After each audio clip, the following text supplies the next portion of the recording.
Hey, welcome back to another video on 105.1 The Blaze. I'm Shane, and once again we're at Lucy's Lounge in the Tower District, and we're going to learn how to make some more cocktails.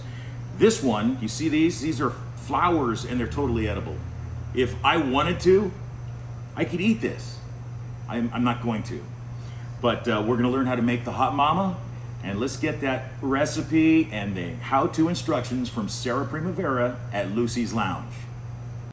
Welcome back, everyone. Our cocktail today is the Hot Mama. It is currently on our Lucy's Lounge cocktail menu, and it has been doing very well. And it's an easy drink to make.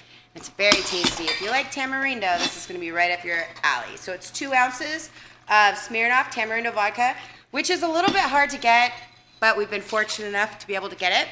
An ounce of passion fruit puree, an ounce of lime juice, and an ounce of simple syrup, all in your shaker. Pretty easy.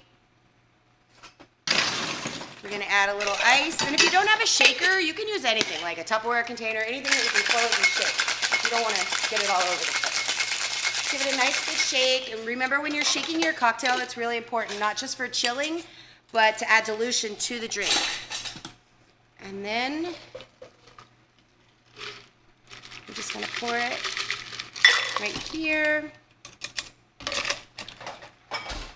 You can garnish it with a couple fresh flowers. And it is a perfect summer cocktail. Cheers.